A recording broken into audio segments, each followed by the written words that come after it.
For December the 9th, 2015, I think you're going to find this very interesting. I'm going to play just the audio. I don't want to play a clip from the actual movie because of YouTube and their copyright infringements. So I'm going to play just the audio of an older movie called My Dinner with Andre. And it pretty much predicts the state of the world that we're living in today. And I want you to have a listen and then leave me your comments on this. And hopefully I'll get it to play for all of us.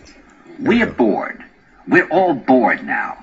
But has it ever occurred to you, Wally, that the process that creates this boredom that we see in the world now may very well be a self-perpetuating, unconscious form of brainwashing created by a world totalitarian government based on money, and that all of this is much more dangerous than one thinks, and it's not just a question of individual survival, Wally, but that somebody who's bored is asleep, and somebody who's asleep will not say no? See, I keep meeting these people. I mean, just a few days ago, I met this man whom I greatly admire. He's a Swedish physicist, Gustav Bjornstrand, and he told me that he no longer watches television, he doesn't read newspapers, and he doesn't read magazines. He's completely cut them out of his life because he really does feel that we're living in some kind of Orwellian nightmare now, and that everything that you hear now contributes to turning you into a robot.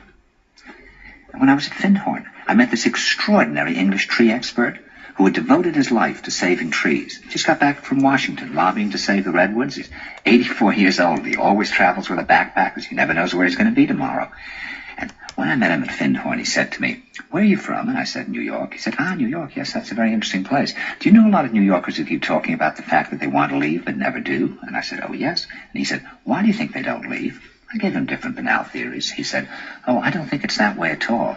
He said, "I think that New York is the new model for the new concentration camp, where the camp has been built by the inmates themselves, and the inmates are the guards, and they have this pride in this thing they've built. They've built their own prison, and so they exist in a state of schizophrenia, where they are both guards and prisoners, and as a result, they no longer have, having been lobotomized, the capacity to leave the prison they've made, or to even see it as a prison."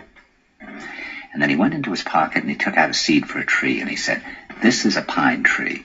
He put it in my hand and he said, "Escape before it's too late."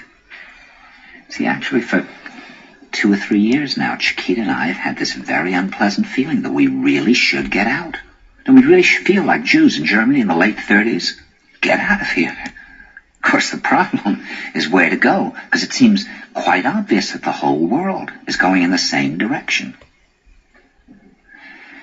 See, I think it's quite possible that the 1960s represented the last burst of the human being before he was extinguished, and that this is the beginning of the rest of the future now, that from now on there'll simply be all these robots walking around, feeling nothing, thinking nothing, and there'll be nobody left almost to remind them that there once was a species called a human being, with feelings and thoughts, and that history and memory are right now being erased, and soon nobody will really remember that life existed on the planet.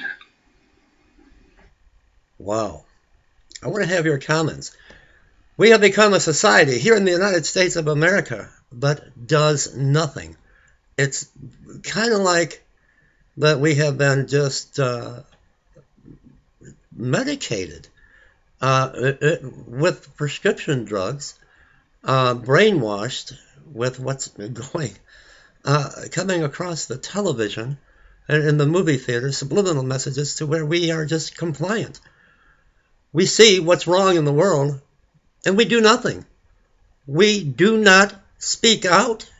We just sit there and let this happen. It's like what's going on right now.